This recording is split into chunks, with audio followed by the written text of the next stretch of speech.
I would appraise this book actually at about $40,000. I would appraise this book actually at about $40,000.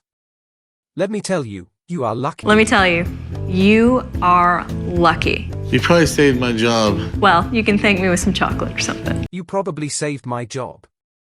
Well, you can thank me with some chocolate or something. Rebecca Romney seemed like the perfect rare book expert on porn stars. Calm, smart, and trusted by Rick Harrison himself. But in 2014, everything changed. A stolen book worth $40,000 appeared on the show. Then the FBI stepped in and questioned Rebecca about how stolen books made it onto national TV. By January 2015, she vanished from the show without explanation. No goodbye, no official statement. Today, we're uncovering what really happened behind the cameras and why the truth was buried for so long. Rebecca Romney was born on April 6, 1985 in the warm desert city of Phoenix, Arizona. Back then, nothing about her life pointed toward rare books or million-dollar manuscripts.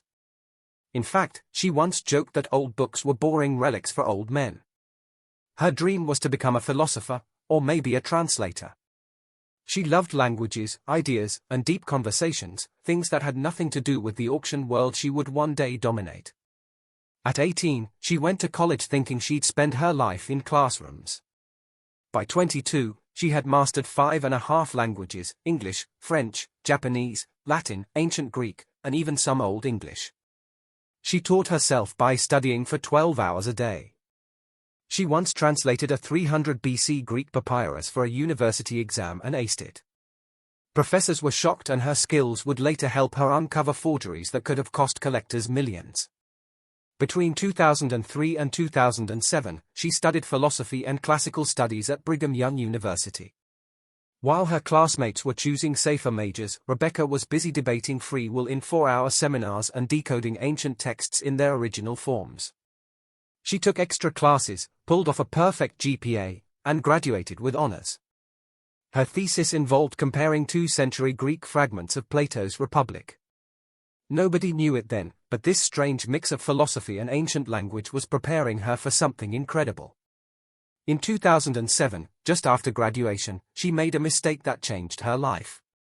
Rebecca applied for what she thought was a basic management job at Bowman Rare Books in Philadelphia. But when she walked into the interview, she realized she'd misunderstood the job posting. It was for a rare book specialist, something she knew nothing about. She almost walked out. Instead, she stayed, admitted she had no experience, and got the job anyway. Her language skills caught their attention, and that was enough. Within months, she was handling books worth more than most homes: a Shakespeare folio from 1623, a page from the Gutenberg Bible, first editions of Isaac Newton's Principia Mathematica. She was thrown into a world where one mistake could cost a fortune. By 2010, just 3 years later, she was promoted to gallery manager in Las Vegas. She was 26. By 2013, at age 29, she became the youngest senior director in the company's history. That role gave her control over catalogs, auctions, and private sales totaling over $10 million a year. One of her clients paid $300,000 for a book printed in 1472. And she wasn't just good at selling. She was uncovering fakes no one else could spot. Rick Harrison didn't find Rebecca Romney through a casting call. He already knew her. Back in 2007, she joined Bowman Rare Books when they opened a location in Las Vegas. By 2010, she was running the place. Rick had been running gold and silver porn since 1989. And the world of rare books and antiques in Vegas wasn't that big. Their paths crossed at local events, through mutual contacts, and through a shared obsession with history. So when Rick needed someone who truly understood old paper, not just books, but documents, signatures, handwriting, he didn't ask producers to find an expert. He picked up the phone and called her. That call led to her first appearance on Porn Stars in 2011. Not as a hired TV personality, but as someone already trusted off camera. Their friendship grew after filming. They even went on double dates. And fans had no idea that the calm, book-smart expert on screen wasn't just a good fit. She was handpicked. When she stepped in front of the camera for the first time in Season 4, April 4, 2011, she was handed a stack of Civil War-era papers. Among them was a Confederate bond from 1861 that could be worth $5,000 if real. She examined the paper texture, the ink, even the way it had been printed. In less than 10 minutes, she exposed a forged signature that dropped the value from $10,000 to a few $100. Viewers were glued to the screen. She spoke with confidence, quietly cross-checking details while cameras rolled. By the end of the episode, she wasn't just another guest expert. She was the book lady and she stole the show. Ratings jumped by 15%. From that point on, if the pawn shop got anything made of paper, books, letters, historical documents, Rebecca was the one they called. Between 2011 and 2020, she appeared in around 30 episodes, with her most active run happening in the first 4 years. In that time, she appraised everything from a $2,000 replica of a 1493 Columbus letter to an original broadside of the Declaration of Independence worth $15,000. In 2013, she stunned everyone by authenticating what turned out to be notes linked to Edgar Allan Poe, hidden inside a manuscript thought to be worthless. She even handled 19th-century slave trade papers and explained how to place a value on something so deeply tied to pain and history. By 2014, she was doing nearly 3/4 of the show's paper-related appraisals. Some of her calls were hard. She once debunked a fake Shakespeare folio that someone believed was worth $10,000. It wasn't. What made her stand out wasn't just what she knew. It was how she delivered it. Rebecca never raised her voice. She never looked rattled. She could drop a bombshell like revealing that a $50,000 book was part of a forgery ring from the 1800s and still sound like she was calmly explaining what's for lunch. That became her thing. While other experts made a show of their excitement, she kept everything steady and clear. In 2012, Chumley almost lost his job over a book he bought without checking anything. He paid $500 for a signed copy of Charles Lindbergh's 1927 autobiography. We then called him Mark Lindbergh by mistake. Everyone in the shop thought it was fake. Rick even said if the signature didn't check out, Chumley's next day off would be permanent. Rebecca Romney stepped in again. She pulled out a verified copy and compared the signature, pointing out how Lindbergh had changed his autograph style as he became more famous. Turns out it was real. She valued it at $1,500, triple the price Chumley had paid. Not only was it a solid profit, it also saved Chumley from being fired. One tiny signature turned a near disaster into one of his rare wins. Another time, someone came in with what looked like Revolutionary War bonds, claiming they were worth a fortune. But when Rebecca took a closer look, the truth was far stranger. These weren't revolutionary, they were Confederate, and they weren't just rare. They were missing. These documents had vanished after the Civil War ended in 1865. They were linked to stolen Southern assets that were loaded onto the USS Republic, a ship that sank in a hurricane that same year. The wreck was discovered in 2003, and by 2005, some of its corroded contents had been recovered. These bonds were part of that history, potentially worth $50,000, but they also came with legal baggage. Selling stolen items could land the shop in court.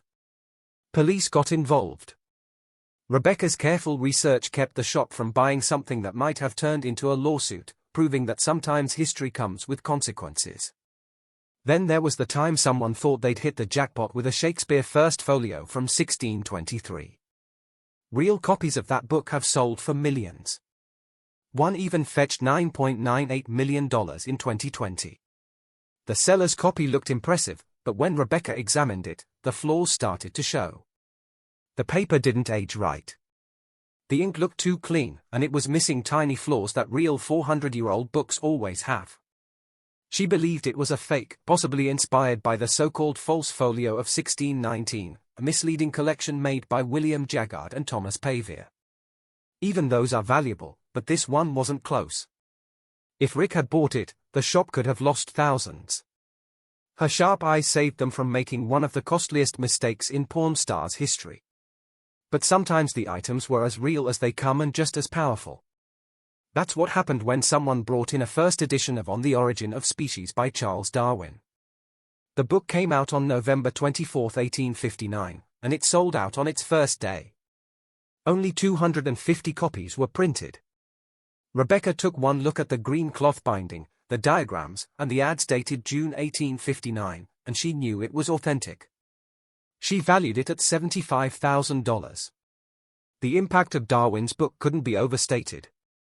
It reshaped science and religion forever. Even Copernicus and Newton hadn't caused such a shock. Some copies, especially those with Darwin's personal notes, have sold for over $500,000. Later editions aren't nearly as valuable. For example, the 1862 second edition, where Darwin removed his odd whale bear story, is only worth around $9,500. But that first printing changed everything. And this one sitting in the shop was the kind of find that most collectors dream about. Between 2011 and 2015, she became a fan favorite, especially after she evaluated a first edition of Frankenstein in an episode that lit up online forums. That book was worth $20,000, and so was the reaction it triggered. People started calling her the book whisperer, and she quickly gained tens of thousands of followers. Viewers begged producers to give her more screen time. Some even asked for a spin-off. But not everything was perfect behind the scenes. In 2014, an episode of Pawn Stars aired that would quietly set off one of the show's strangest and most unsettling rumors. A man walked into the gold and silver pawn shop claiming to have a rare 1841 edition of the Book of Mormon. Rebecca Romney, the show's rare book expert, examined it carefully and estimated its value at $40,000, but the seller wanted $100,000.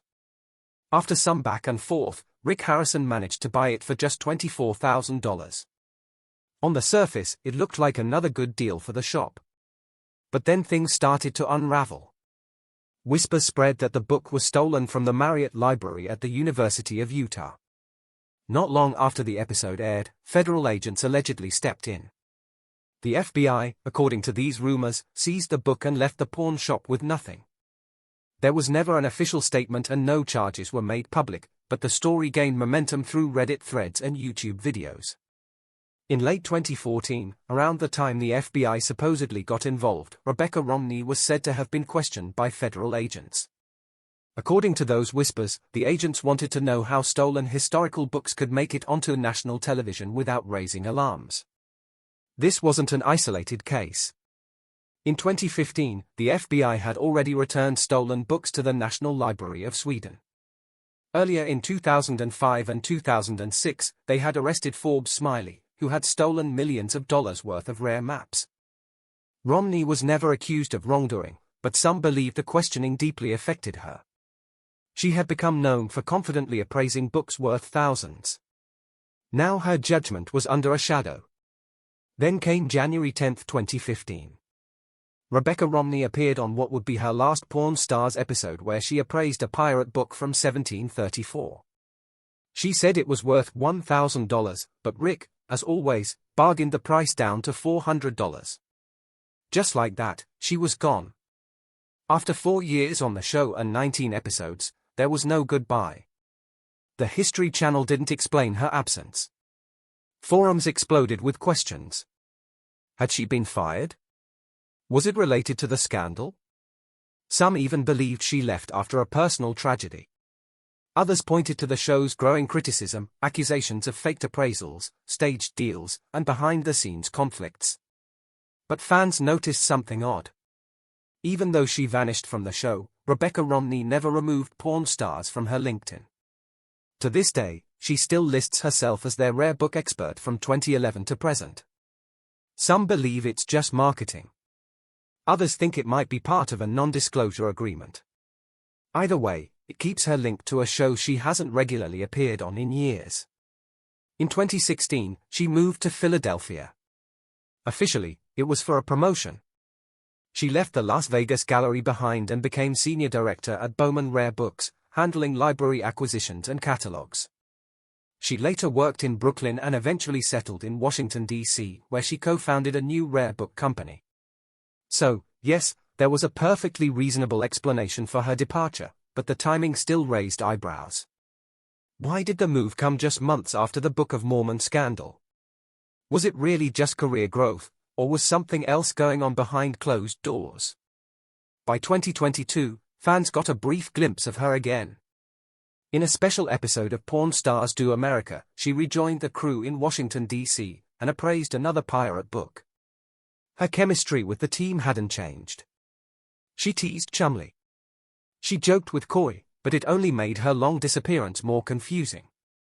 In 2016, Rebecca Romney married a man who shared her love for books, J.P. Romney, an author and historical researcher. What made the story even more unusual was that J.P. had family ties to one of the biggest names in American politics. He was distantly related to Mitt Romney, the man who ran for president in 2012 and pulled in nearly half the nation's votes.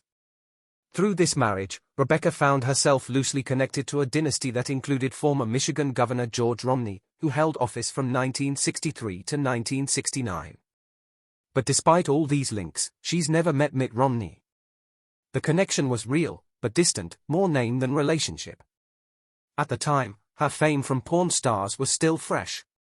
She had been on the show from 2011 to 2015, even once appraising a rare 1507 map worth $1 million. But by 2023, the marriage had ended. JP was now her ex-husband, and fans began speculating whether politics had ever played a role in her journey. Rebecca, however, insisted her path in the world of rare books was entirely her own. The year after her marriage, she and JP co-wrote a book that took everyone by surprise.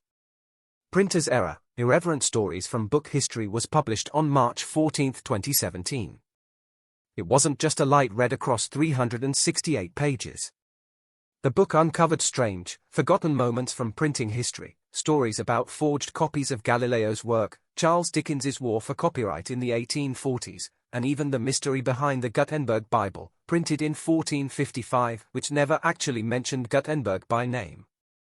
Only 48 copies of that Bible still exist, each worth tens of millions.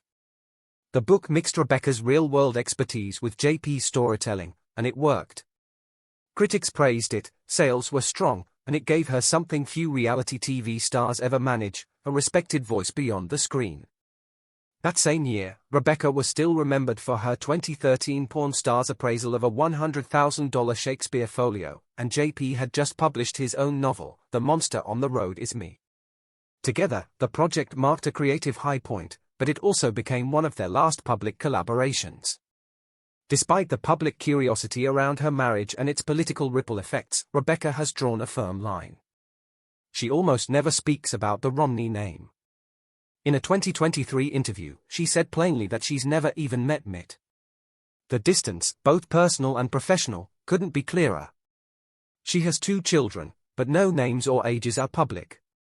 And while she keeps the Romney name professionally, fans have noticed how little she's willing to say. In a fan Q&A, she brushed off questions about fame and relationships.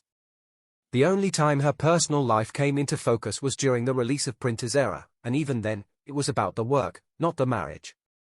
She went on to edit a science fiction anthology called Projections in 2020 and made sure the spotlight stayed on the stories, not her. Some believe the silence is a way to avoid political baggage, especially in a world where rare books can bring her into contact with collectors from all walks of life. Rebecca Romney didn't just leave reality TV. She left it with a plan. In 2019, after years on Porn Stars, she co-founded a rare book firm called Type Punch Matrix in Silver Spring, Maryland. This wasn't just some cute antique shop tucked into a corner. It was a statement. Alongside her partner Brian Cassidy, she built a business that broke every mold in the antiquarian world. Their inventory wasn't just expensive, it was bold. Shakespeare folios, Gutenberg Bible leaves, and titles that weren't just rare, but radical. Within a year, they were selling to elite clients, moving pieces worth hundreds of thousands, even millions. And in a field mostly run by older men, Rebecca stood out, sharp, vocal, and unafraid to challenge the rules. But her rebellion started before that. In 2017, she and Heather O'Donnell created the Honey and Wax Book Collecting Prize. $1,000 every year to women under 30 who had put together the most original surprising book collections. They didn't care how much the books cost. They cared how much they meant. A tattoo artist won in 2023 with hybrid botanical works. A national security analyst won in 2024 with a military-themed set. Rebecca had noticed something unsettling. Women were passionate about collecting but hesitant to call themselves collectors. This prize changed that. Backed by Biblio and Christie's, it gave them visibility, confidence, and a real place in the rare book world. By 2025, it had honored 9 women and inspired countless more. That same year, something else changed. Rebecca released Jane Austen's bookshelf on February 18, 2025. It wasn't just a book. It was a literary bombshell. It tore into what she called the Great Forgetting. The way women writers who shaped Austen's world were erased from history. Frances Burney and Radcliffe, Charlotte Smith. These women were once best-selling names with print runs in the thousands. Now, most of their work is out of print. Rebecca dug deep, revealing that only 10 to 15% of 18th-century novels by women survive today, compared to 40% for men. She didn't just name the problem. She showed the proof book by book, number by number, and readers listened. The New York Times called it sharp and fearless. The Washington Post said it was thrilling.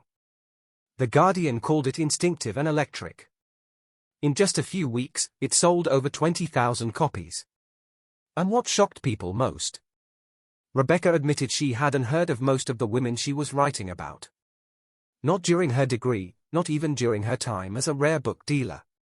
She'd read the men, Richardson, Fielding, but she'd never read Charlotte Lennox or Maria Edgeworth, even though Austen had. That realization hit her hard. Her entire education had quietly erased these voices. And if someone like her hadn't seen it, how many others had missed it, too? So, she started collecting. In 2015, she began searching for original editions by the women who shaped Austen, Frances Burney's Evina from 1778, Radcliffe's The Mysteries of Udolpho from 1794, Charlotte Smith's Emmeline from 1788. These weren't easy to find. Many were lost or dismissed as sentimental or frivolous because they were written by women.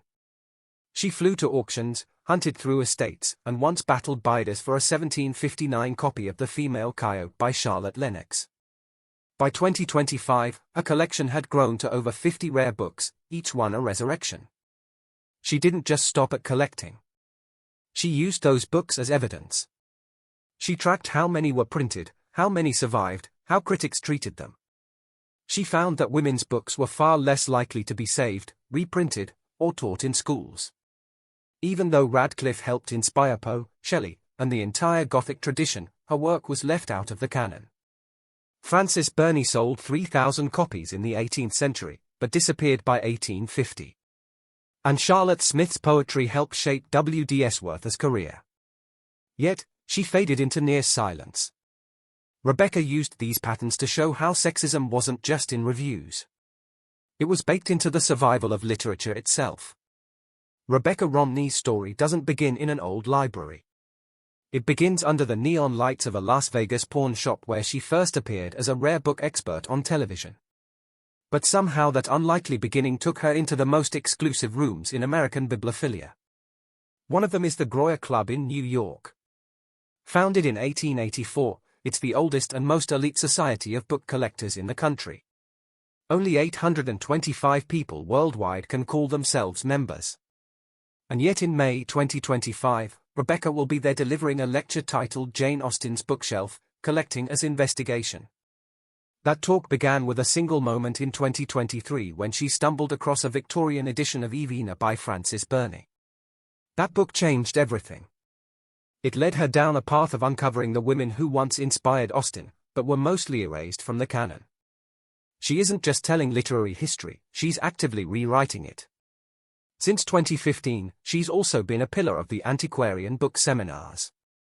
Every year, more than 100 aspiring rare book dealers gather to learn from her. She tells them the truths most never hear, that the rare book world isn't always pure. She speaks openly about the Thomas J. Wise forgeries of the 1930s, a scandal involving more than 50 fake first editions that fooled experts for decades. She shows how collecting isn't just about owning, it's about uncovering. Her lessons go deeper than market value. They revealed the hidden fingerprints of authors forgotten by history. One of those authors was Burney, whose 1778 novel sold 500 copies in its first run and helped lay the foundation for Pride and Prejudice. Rebecca's work is the reason people are beginning to recognize that. She's also changing how rare books are authenticated. In 2019, she co-founded Type Punch Matrix, but it wasn't just another book firm. By 2023, she was using AI and blockchain to authenticate Providence with a test case involving a $50,000 Sylvia Plath manuscript. The software could trace ownership back to 1956. This leap wasn't accidental. It grew out of the frauds exposed in her 2017 book, Printer's Error, which dove into the history of forged books like the fake Gutenberg Bibles of the 1840s. By 2022, she was working with tech firms to build tools most collectors could only dream of. These included spectral ink scanners that can detect forgeries with 95% accuracy, things even the human eye would miss. In 2024, one of these tools uncovered a forged Columbus letter from 1493. And she didn't keep these tools locked away. She brought them into her seminars. Over 200 dealers learned how to use them in the past year alone. Techniques once confined to the Smithsonian were suddenly in everyone's hands. She even started working on VR simulations that allow people to handle rare books digitally without ever touching the real thing. It's not just preservation, it's transformation. But her ambition didn't stop there. By 2025, she's expanding Type Punch Matrix into museum consulting. From a humble $100,000 startup in 2019, the company has now appraised over 1,000 rare items worth more than $10 million. One of those was a 16th-century manuscript shown at the Boston Book Fair in 2023.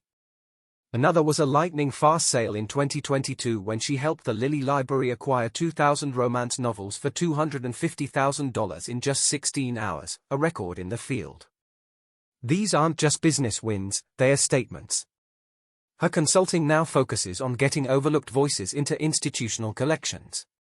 In 2024, she helped curate an exhibit spotlighting 18th-century Black writers. Her team in Silver Spring, Maryland, now includes 10 people.